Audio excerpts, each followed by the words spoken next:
following is an unpaid preview for a game seeking funding on Kickstarter. The product seen here is a work in progress and is subject to change during the duration of the project.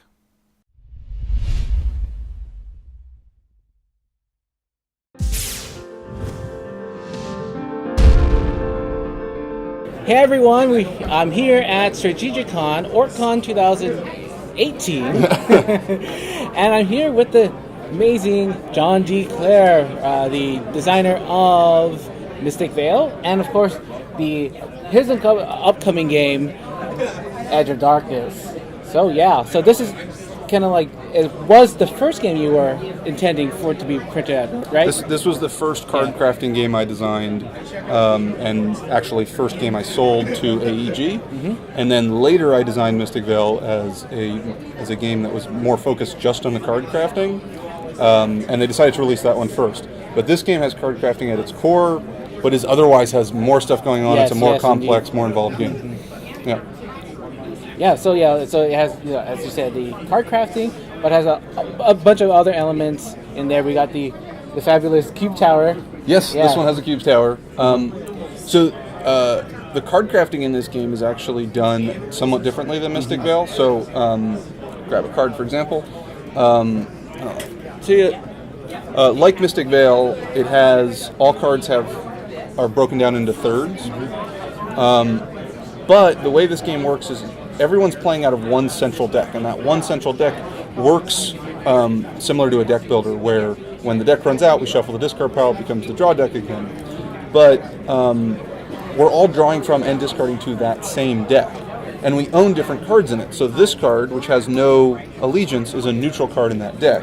But something like this has the green banner on it, and is owned by the green player. So I might draw into my hand your cards, right? You're the green player. I might draw your card, and I can use your card. But for every effect on your card I want to use, I would, let's say I had some money, I would have to pay you $1, right? Moreover, at the end of my turn, this card will cycle back to your next hand. So you're always guaranteed to get your own cards. And then the other aspect of the card crafting that's different is when you add an advancement to a card, you make the front side of the card better, right? Yes. Which we get to use.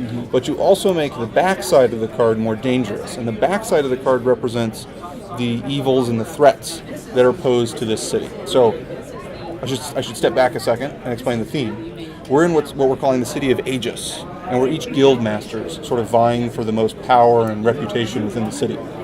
And this city is beset by threats and evil haunts from the Forsaken Realm, represented by the cube tower, right? Yes. And the cards are double-sided. They're both the good side and the bad side. So as the game progresses, cards are going to get taken out of this main deck and go up into the tower.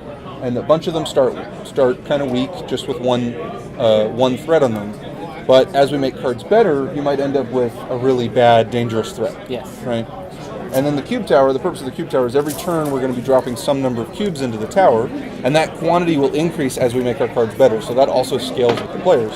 And we're pulling cubes out of the bag and dropping them into the tower, which then get randomized into 3 zones. When a zone reaches a particular threshold of cubes, that threat will attack the players. Yeah. And the cubes are the colors of the players, so that which player has the most, in this case black has the most, which means it attacks all players.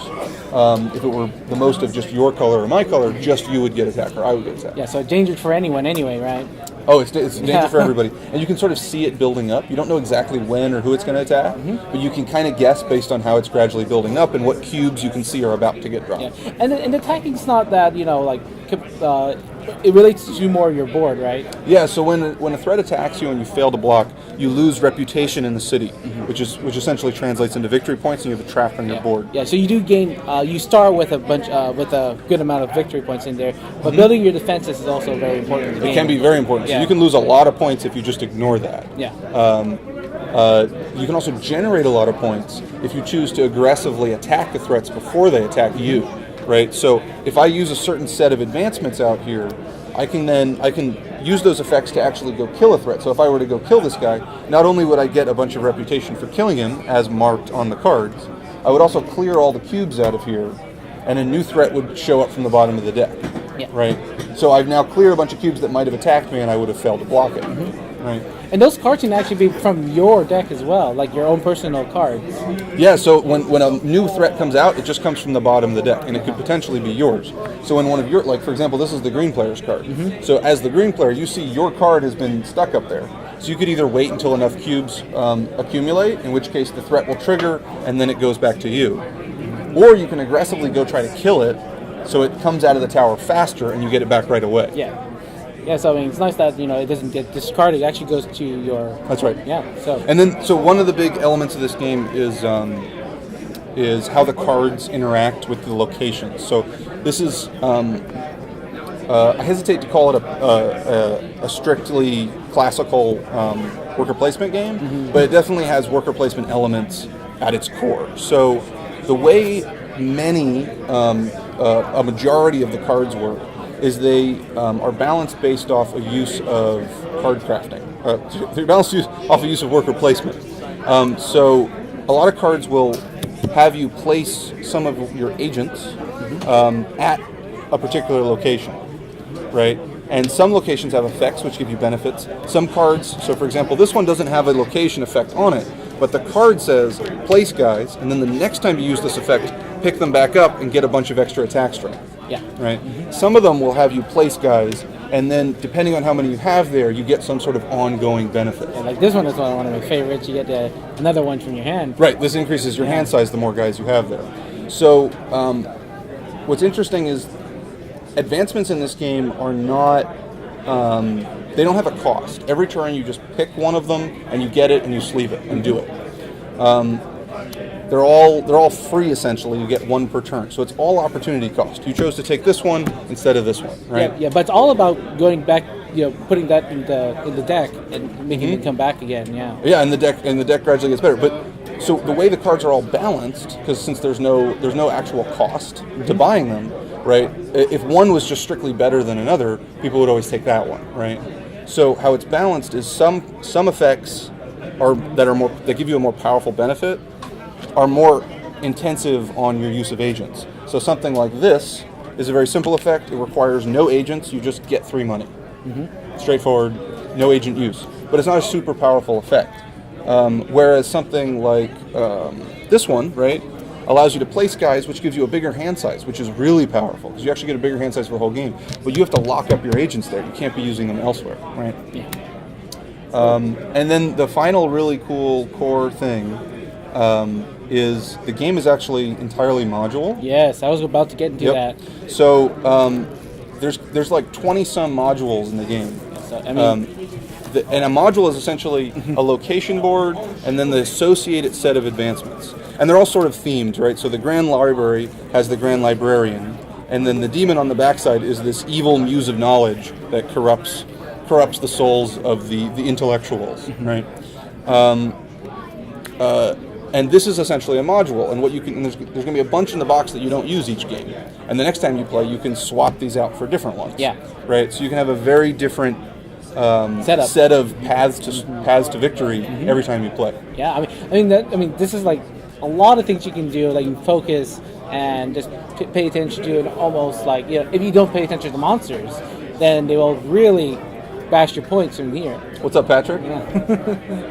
Fellow local game designer and indie publisher. You played this game way back when. Way back. Way back when. Hollywood. Yeah. Yeah. Yep, that's right. At our meetup in Hollywood. Yeah. Anything else you want to cover? Oh, and there's also drafting as well in the game.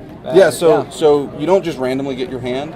This is essentially the central deck. Yeah, so but the top 6 cards of the deck are revealed at all times. So when you draw your hand of cards, you get the top cards, but you'll have some amount of influence, which are these tokens here, and you can spend influence to say, all right, I don't want that card and I don't want that card, in which case I would draw those 3 cards. And you also have to draw a minimum 3 cards, usually, on your turn. Your base hand size is 3, and then this particular effect, if it's in the game, increases your hand size. So let's say I were to draw these 3. And then those the next cards would slide down, and these would have advancements on them, but we didn't set it up. And then there's also really like a lot of strategy of what you pick in planning your hand draw matters a lot. You can draw your cards if you want to, but you can just draw the top if you want to. But usually, some amount of choosing where to skip, which cards you want, trying to get effects that combo on this turn Yeah, so there's definitely an element of meaningful strategy to how you get your hand. Yeah, I mean, like you can let someone else grab it, or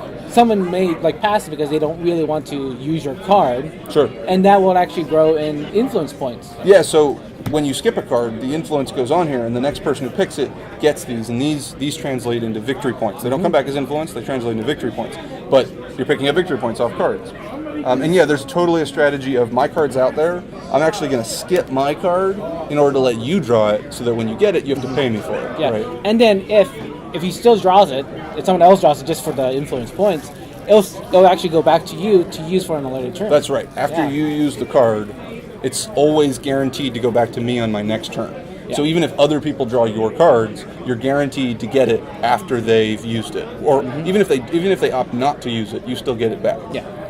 And also the other thing is the game is you have to use your time very wisely in the game, because you only get about 8 rounds. You have a set number of rounds. There's 8 rounds, and then what we call a prologue round, which is it's an opening round that sort of seeds the deck with advancements, and then we play 8 normal rounds, and that's it. You gotta plan your strategy. So there's this constant tension in the game between sort of tactically dealing with the continuingly pressing threats that get gradually worse and worse, and making sure you're planning early game and mid game for big sort of your long-term strategy payoffs at the end to score a bunch of points. And there's constantly that tension between dealing with immediate issues and planning your long-term strategy. Cool. I mean, wow. I mean, this is such a great protection, and seeing it here, even though it's a prototype. Yeah. Anyway, let's talk about when it's going to be in Kickstarter. And that's going to be February 20th. Yeah, next Tuesday. Yep. So you might be even seeing this in the future of that. It's possible it will be on Kickstarter, Yeah. So, when you see this. Yeah, so it's going to be published by AEG. Yep. Too. So yeah, and I mean, I think this is the game that was like also advertised in part of Mystic Vale. They had the last page in the rulebook of Mystic Vale. They sort of had a teaser of this one coming. And so it's great. Like when is that game coming? And now it's here. It's actually looking really actually nice. Here, and they got fantastic art. Elena Lemmer did all the location art, so it has this sort of consistent, ominous feel that isn't. It's not like war going on, but it has this sort of ominous something creepy's happening in this world, and it all has this consistent, beautiful look. She plays like a lot with the shadows and the lights it's in beautiful. there. Yeah, and we got a mix of really talented artists for all the card art, both the bad side and the good side, and we tried to keep all of that art style and feel consistent. Also, I mean, most people when they see it, it's gonna be like, oh, this looks like Mystic Vale, but really the only thing was just probably just the card crafting system. The only consistent factor between the two games is the fact that there is card crafting based on a 1/3 breakdown. And outside of that, this is a very different game. I mean, it was great for me because I played this a couple of days ago, and that I'm a fan of Mystic Vale, and that this game was actually kind of easy to get the concept of building cards already, but explaining to the new game really kind of like drove me like understanding the strategies and make the gameplay very, very, really cool part about the game. Cool. Yeah.